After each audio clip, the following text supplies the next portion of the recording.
যাদের মেঝেতে হাঁটু মুড়ে বসতে গেলে, সিঁড়িতে বেশি ওঠানামা করলে বা একটানা বেশিক্ষণ দাঁড়িয়ে থাকলে হাঁটুতে ব্যথা হতে থাকে, এই ভিডিওটি তাদের জন্য খুবই গুরুত্বপূর্ণ।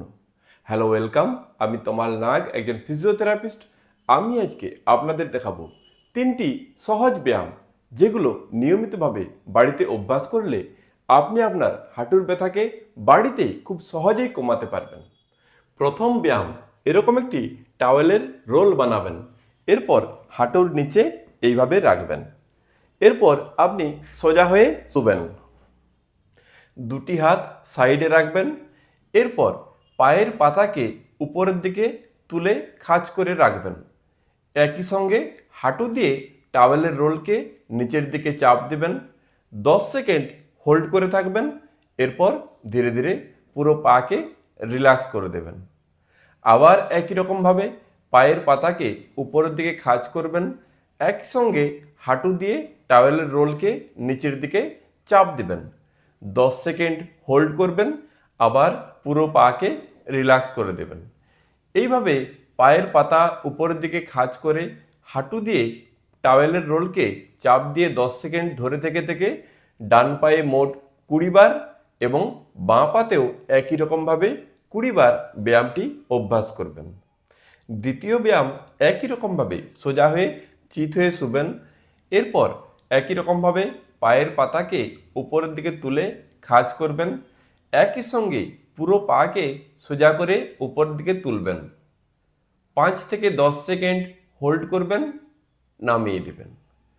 আবার একই রকমভাবে অন্য পাকেও পায়ের পাতা তুলে খাঁজ করবেন। পুরো পা সোজা করে উপরে তুলবেন। 5 থেকে 10 সেকেন্ড হোল্ড করবেন, নামিয়ে দেবেন।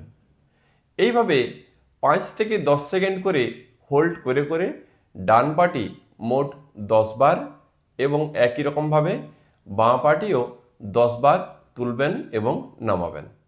3 নম্বর ব্যায়াম, এইরকম উঁচু বেড বা টেবিলের উপর পা ঝুলিয়ে সোজা হয়ে বসবেন। দুটি হাত পিছনে সাপোর্ট নেবেন। এরপর একটি একটি পায়ের পাতাকে উপরের দিকে তুলে খাঁজ করবেন।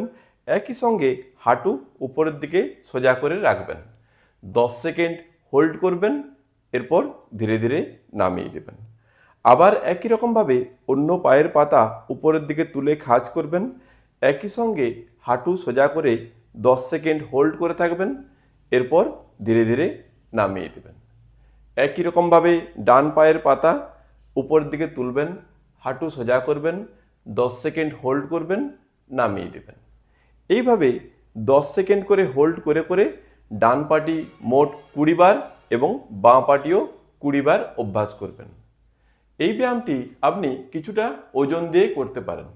এরকম দুটি ওয়েট কাপ নেবেন। এইভাবেই দুটি ওয়েট কাপকে দুটি পায়ে বাঁধবেন। এরকম ওয়েট কাপ আপনি অনলাইনে বা অর্থ সার্জিক্যালের দোকানে পেয়ে যাবেন। এই ওয়েট কাপের ওজন আপনার পায়ের ক্ষমতা অনুযায়ী 1 থেকে 2 কেজি ওজনের ব্যবহার করবেন। একই রকমভাবে দুটি হাত পিছনে সাপোর্ট দেবেন। এরপর একটি পায়ের পাতা উপরের দিকে তুলবেন। একই সঙ্গে হাঁটু উপরের দিকে তুলে 10 সেকেন্ড ধরে থাকবেন। এরপর ধীরে ধীরে নামিয়ে দেবেন।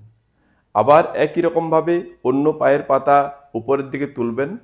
একই সঙ্গে হাঁটু সোজা করে ধরে থাকবেন 10 সেকেন্ড। এরপর ধীরে ধীরে নামিয়ে দেবেন। এইভাবে 10 সেকেন্ড করে হোল্ড করে করে ডান পাটি মোট 20 বার এবং বাঁ পাটিও 20 বার ব্যায়ামটি অভ্যাস করবেন। এই সমস্ত ব্যায়ামগুলি আপনাকে সারাদিনে 3 থেকে 4 বার অভ্যাস করতে হবে। ব্যথা থাকাকালীন মেঝেতে হাঁটু মুড়ে বসা, সিঁড়িতে বেশি ওঠানামা করা, একটানা বেশিক্ষণ দাঁড়িয়ে থাকা বা ভারী জিনিস তোলা, এই ধরনের কিছু অ্যাক্টিভিটিস অ্যাভয়েড করতে হবে। প্রয়োজন অনুযায়ী আপনি 10 মিনিট করে দুবার গরম সেক বা 10 মিনিট করে দুবার ঠান্ডা বরফের সেক নিতে পারেন। তবে আপনার সমস্যা যদি অতিরিক্ত থেকে থাকে তাহলে অবশ্যই নিকটবর্তী কোনো ডাক্তারবাবুর পরামর্শ নিন বা কোনো কোয়ালিফাইড ফিজিওথেরাপিস্টের কাছে যেতে পারেন। সেখানে বিভিন্ন ধরনের আধুনিক প্রযুক্তির ফিজিওথেরাপি মডালিটিস আছে এবং বিভিন্ন ধরনের ফিজিওথেরাপি টেকনিক্স আছে, যার দ্বারা আপনার সমস্যার দ্রুত সমাধান সম্ভব। এই ধরনের ব্যায়ামের নিয়মিত ভিডিওর আপডেট পেতে আপনি আমার এই চ্যানেলটি সাবস্ক্রাইব করুন। ভিডিওটি শেষ পর্যন্ত দেখার জন্য ধন্যবাদ। সুস্থ থাকবেন, ভালো থাকবেন।